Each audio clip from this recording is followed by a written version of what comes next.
Hi everyone, so today I wanted to talk about some things that I have noticed in books that kinda I associate with being a beginner at writing. And it's not like it's wrong to do things like a beginner, because obviously we're all going to be beginners at some point.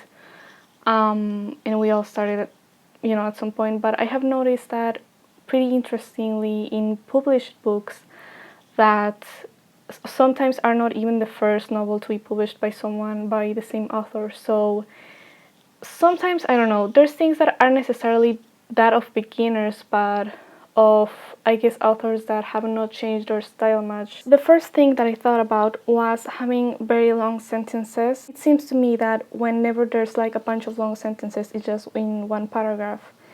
It seems like the author is trying to cram as much information as possible in just one sentence, and that's not really necessary, and it kind of breaks the flow of the writing for me. And of course, again, for me, I say that because usually these things are subjective, but I do think that in general it is better to have varying lengths in sentences, and I do find it best to start a paragraph with a short sentence. Some people say that if it doesn't sound good out loud or it's hard to read out loud, you shouldn't write it. And I don't necessarily think that, but it's best to be on the side of simplicity, I think, when it comes to the structure of sentences. And a second problem, or I guess characteristic that I find in these writings, is that they often are visual, very visual. And I figure that some people's writing is just like that, and it's just very descriptive, but I've read books where it seems like the author wants to make a movie instead of writing a novel, because they're trying to describe things as if you just wanted to get a picture in your mind, like a very specific image of what a scene would look like if it was a movie. And obviously, there's always going to be things that movies can do and books can't, but at the same time, there's things that only literature can do.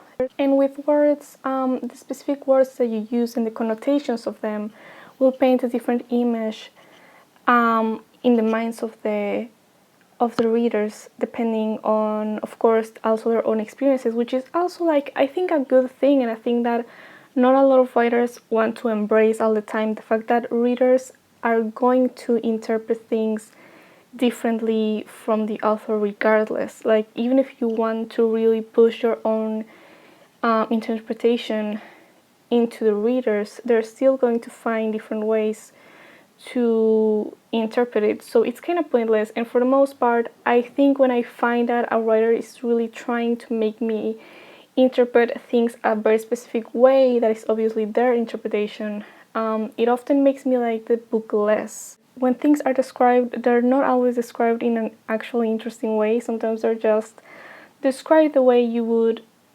objectively describe an image, in the sense that you would just say, oh, this is a sort of maroon color and the walls were this beautiful ivory and this and that and the other. Like, that's not really interesting to read. I mean, at least you could compare it to something familiar and interesting that would also tell us about the scene. I would say I have a bias against really long descriptions in general, unless they describe the interactions of the characters with them, or again, they develop characters, or they simply are in some way relevant to the story, because sometimes they're not and they just are there to build atmosphere. And I guess that can be pulled off, but I have not seen a lot of writers whose style is good enough to actually pull it off. I would say this is probably a very obvious one, is when authors use so many words so that they don't have to say the word said.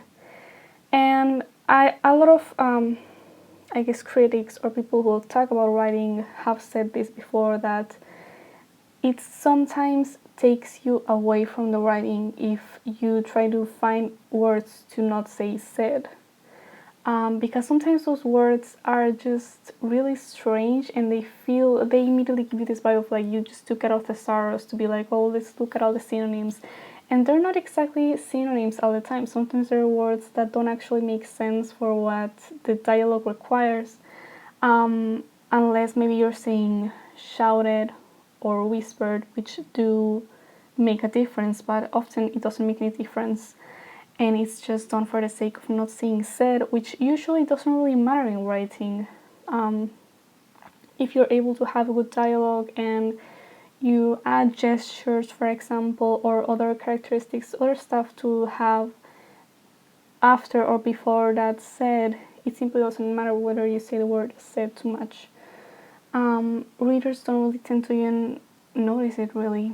Fourth point is starting off with information about characters that we don't know, we have no reason to care about, especially physical descriptions or even psychological descriptions. Like, just don't do it, okay? Like, we will know the character through the story. It's the kind of thing that writers for lead erotica do, for example, or in some original fiction for Wattpad and stuff like that. It reads like that. I'm completely serious here. I know some readers feel like they should know how to picture a character as soon as they're introduced, and I am here to tell you that you'll be fine not knowing immediately what they look like. And honestly, usually their traits, their personality traits and stuff like that are more interesting than anything about their appearance, whether they have amethyst eyes or whatever. So the fifth point is explaining things to the reader. Now, I already gave you somewhat of a hint of this being a problem for me when I told you that I don't like when authors want to force an interpretation or their own interpretation on the reader, but I sometimes do feel like the authors think they have to explain to the reader what's going on. And it's not the same thing as describing or narrating. Sometimes dialogue is straight up used to explain what the story is supposed to mean. Sometimes the character will explain the story in a monologue, or they will straight up try to. Sometimes the author will use a character in order to give you their interpretation of the story through the dialogue of that character, which is absolutely something that I cannot stand. And it bothers me because you're essentially telling your readers to not go beyond your interpretation of the story, to not have their own interpretation, or to not go beyond what is explicitly said in the story.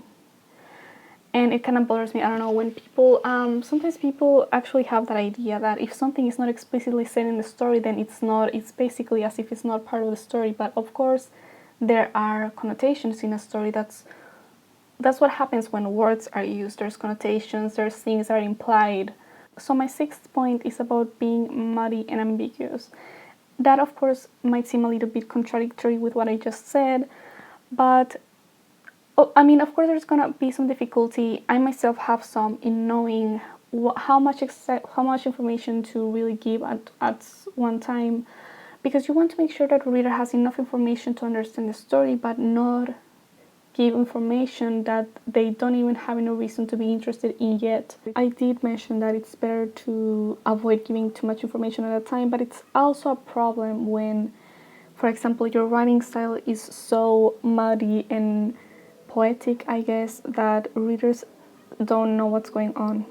And it might be strange of me to say it because, for example, in Beloved, I gave it 4.5 stars, I'm pretty sure, even though it had that problem, I guess.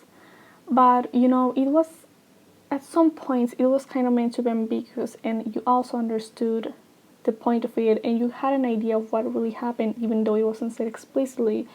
But in some other stories, I feel like it does work against the story to be too ambiguous, especially if it's done deliberately.